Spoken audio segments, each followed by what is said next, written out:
Assalamualaikum warahmatullahi wabarakatuh. Saya Ayatullah Humaini dari lembaga AHI, Ayatullah Humaini Institute, yang fokus pada pengembangan ilmu pengetahuan dan kemanusiaan.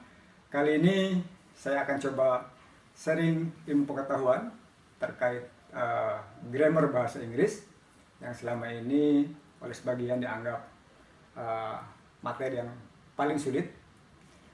Sebenarnya untuk grammar bahasa Inggris tidak sulit ya, mudah sekali kalau kita mau memahami secara detail tiap tata bahasa itu. Dan saya akan membuktikan bahwa Anda akan memahami tiap-tiap materi dalam grammar dalam maksimal 15 menit. Asal Anda fokus dan mau belajar.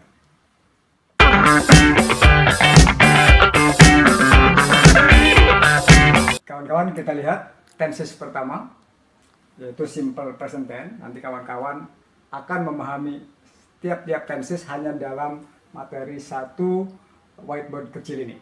Karena inti dari setiap materi nanti akan saya tulis hanya dalam satu kali tulis di papan tulis ini.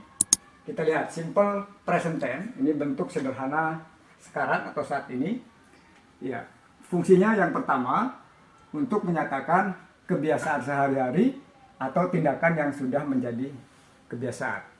Nah, kalau kalian mau membuat satu kalimat yang isinya tentang kebiasaan sehari-hari kalian, misalnya pergi ke kampus, pergi ke sekolah, tidur, mandi, itu kan kebiasaan sehari-hari ya. Nah, tenses yang digunakan adalah tenses simple present tense.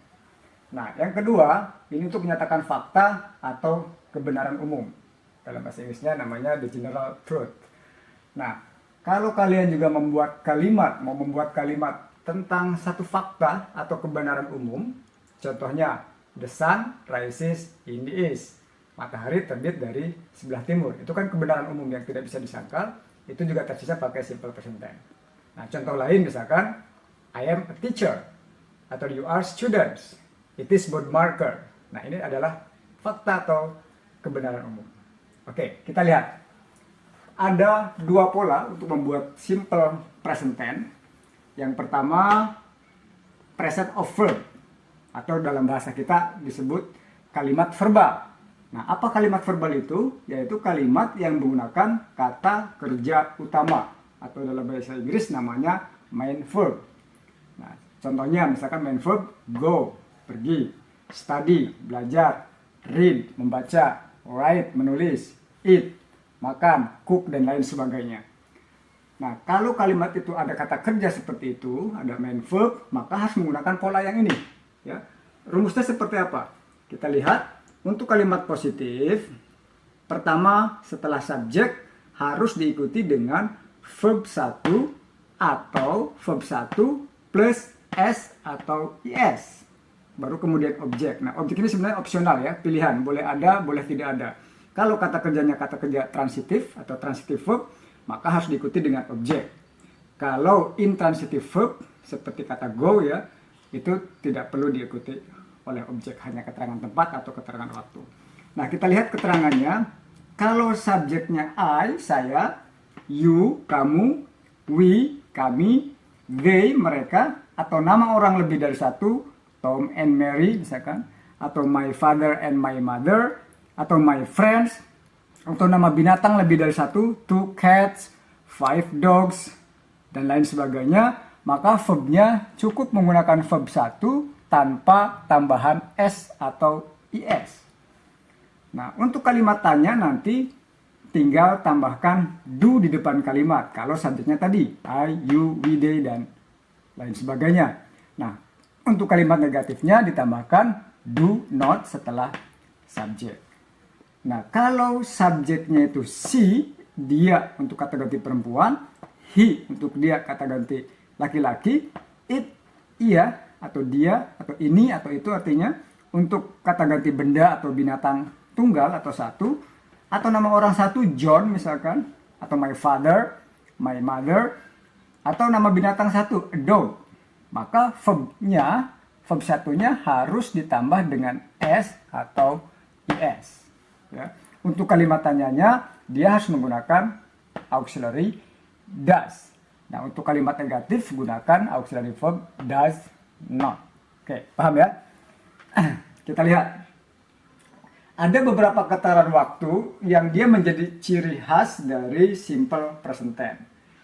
Di antaranya always, selalu, generally, umumnya, usually, biasanya, often, sering, sometimes, kadang-kadang, seldom, jarang, every day, setiap hari, every night, misalkan setiap malam, every week, every month, every year, dan lain sebagainya. Pokoknya kalau ada kata every, itu menunjukkan kebiasaan biasanya. Nah, kita lihat contohnya. Untuk kalimat positif. They study English every day. Mereka belajar bahasa Inggris setiap hari. They sebagai subjek, kemudian verbnya verb 1, tidak ada S atau IS karena subjeknya they. Kemudian English sebagai objek, everyday keterangan waktu. Nah, ketika mau dibuat kalimat interrogatif atau kalimat pertanyaan, kalian cukup tambahkan do di depan kalimat itu. Jadinya, do they study English every day? Apakah mereka belajar bahasa Inggris setiap hari? Jawabannya, kalau ya, yes, they do. Kalau no, no, they don't. Nah, untuk membuat kalimat negatif, tinggal kembalikan D-nya ke atau subjeknya ke depan kalimat, they, kemudian auxiliary-nya ditambah not, jadi do not, kemudian study English every day. Jadi they don't study English every day. Mereka tidak belajar bahasa Inggris setiap hari. Nah, itu contoh kalau subjeknya I, you, we, they, dan lebih dari satu orang. Nah, kita lihat kalau subjeknya itu orang ketiga tunggal. Contoh kedua, she reads a book every night. Dia membaca buku setiap malam. Kita lihat, setelah subjek, verbnya harus ada S. Kenapa? Karena subjeknya adalah she, orang ketiga tunggal. Ya. Kalau subjeknya I misalkan, maka cukup read saja, tidak ada S. Ya. Kalau she read, dia salah. Walaupun cuma satu huruf, tidak ada S-nya, dia tetap salah secara gramatikal. Dia harus ada S. She reads book every night. Oke, nah ketika membuat kalimat pertanyaan karena subjeknya she, maka tambahkan does di depan kalimat. Does she read a book every night? Apakah dia membaca buku setiap malam? Kita lihat setelah subjek verbnya hanya read saja, tidak ada S-nya. Kenapa? Karena sudah ada auxiliary does di depan kalimat dan ini menjadi ciri dari simple present tense. Ya, karena untuk tenses lain tidak ada yang menggunakan auxiliary does. Oke, atau do. Jadi does she read the book every night? Jawabannya yes, she does. Kalau ya, kalau no, no, she doesn't. Oke. Untuk kalimat negatif, she doesn't atau she does not read a book every night. Dia tidak membaca buku setiap malam. Sama dengan kalimat interrogatif, kalimat negatif juga tidak ada S setelah read.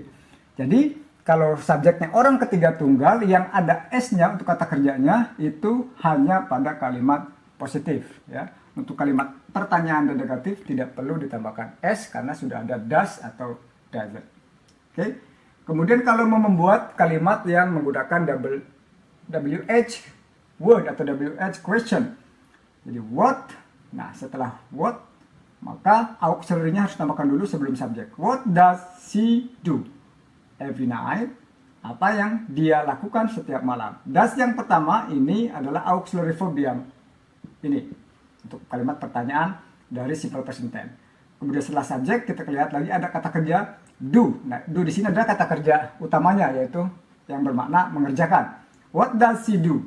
Apa yang dia lakukan every night setiap malam? Nah, kalau ini kata kerjanya misalkan menonton, apa yang dia tonton setiap malam? Maka cukup kalian ganti what does she watch every night? Maka jawabannya she watches telenovela, for example. Nah, untuk kalimat ini jawabannya she reads a book. Ya, kita jawabannya harus dalam bentuk positif yang menggunakan kata kerja ditambah S atau IS. She reads a book. Oke, do you understand? Nah, ini kalimat verbal. Nah, bagaimana dengan pola yang kedua, kalimat verbal, nominal atau present of be? Kalimat nominal ini adalah kalimat yang tidak menggunakan kata kerja utama atau tidak ada main verbnya. Nah, oleh karena tidak ada kata kerja utamanya, dia harus diganti dengan to be, is, am, atau are. Kenapa? Karena dalam bahasa Inggris setiap kalimat itu harus ada kata kerjanya. Jadi kalau tidak ada kata kerja, maka sebagai pengganti dari kata kerja itu gunakan salah satu dari auxiliary verb. Nah, salah satu auxiliary verb itu adalah to be untuk kalimat simple present tense, to be dari simple present tense adalah is atau am atau are. Jadi kita lihat rumusnya untuk kalimat positif setelah subject harus ada to be, kemudian diikuti dengan complement. Nah, to be ini is, am atau are ini bisa bermakna ada, bisa juga diartikan adalah, bisa juga tidak diartikan ya. Disesuaikan saja dengan konteks bahasa Indonesianya ketika diterjemahkan. Nah, kemudian subjek I ini harus diikuti dengan to be, am. Kalau subjeknya you, we, atau they, atau nama orang lebih dari satu, John and Mary misalkan, atau 5 ducks misalkan, 5 bebek, itu to be-nya harus menggunakan are. Kalau subjeknya orang ketiga tunggal, yaitu she, atau he, atau it, atau nama binatang satu, a cat, atau nama benda satu, a book, maka to be-nya harus menggunakan is. Dan tidak boleh ditukar-tukar ya. You dengan is itu nggak boleh. Atau I am is, double to be juga nggak boleh. Dia harus disesuaikan dengan masing-masing subjeknya. Nah, ketika membuat kalimat pertanyaan nanti mudah. Kalau sudah ada to be, tinggal to be-nya aja dikedepankan. Jadinya to be, is, am, are, subject, plus complement. Kalimat negatifnya subject, to be, is, am, atau are, not, kemudian complement. Nah, complement itu apa? Complement itu pelengkap. Sebenarnya kalau dalam kalimat verbal itu objek ya. Nah, dalam bahasa Inggris objek juga disebut complement. Nah, complement ini isinya bisa dalam bentuk noun, kata benda, bisa dalam bentuk kata sifat, adjektif, atau dalam bentuk adverb, kata keterangan. Tapi tidak boleh dalam bentuk kata kerja. Karena kalau dalam bentuk kata kerja nanti akan kembali ke pola yang pertama, kalimat verbal. Kita lihat contohnya yang menggunakan complement sebagai kata benda. She is a student. Dia adalah seorang pelajar, atau bisa juga diartikan dia seorang pelajar. Kita lihat subjeknya adalah she, kemudian to be-nya is, kemudian complement-nya a student. Nah, student ini adalah noun, kata benda ya. Kalimat pertanyaannya tinggal dibalik, is-nya ke depan. Is she a student? Apakah dia seorang pelajar? Yes, she is. Kalau ya, kalau no, no, she isn't. Nah, kalimat negatifnya, she isn't a student. Dia bukan seorang pelajar. Nanti kalau mau diganti dengan kata sifat bisa, she is beautiful misalkan. Kalimat pertanyaan, is she beautiful? Yes, she is. Oh, no, she isn't. She is not beautiful. Kalau mau diganti dengan keterangan tempat, misalkan, we are at home every night. Kami ada di rumah setiap malam. Are we at home every night? Apakah kami di rumah setiap malam? Yes, we are. No, we are not. Negatifnya, we are not at home every night. Oke, simple. Jadi tidak sampai 15 menit kalian bisa paham tenses paling tidak satu. Ya, nanti berikutnya untuk materi berikutnya tenses yang lain. Ada present continuous, ada present perfect tense, present perfect continuous dan lain sebagainya. Semuanya dalam bahasa itu ada 16 tenses. Nah, tiap-tiap tenses dia punya fungsi, kemudian rumus dan keterangan waktu yang berbeda-beda. Oleh karena itu, kalau mau menguasai grammar bahasa Inggris, maka dasar-dasarnya ini tenses-tensesnya semua harus dihafalkan. Karena untuk grammar yang lain, misalkan if kondisional, kemudian causative verb dan lain sebagainya, semuanya basisnya ini tadi tenses. Jadi kalau tensesnya tidak Anda kuasai, tidak Anda hafal, maka akan kesulitan memahami grammar-grammar berikutnya. Jadi intinya setiap tenses kalian pahami. Pertama fungsinya, kemudian kedua polanya yang ini, ketiga keterangan waktunya, ya. Kemudian baru contohnya. Nah, kalian ulang-ulang setiap hari, insya Allah nanti akan lancar, baik untuk speaking, reading maupun dalam bentuk writing. Oke, itu saja. Nanti kita lihat untuk materi selanjutnya di channel yang sama.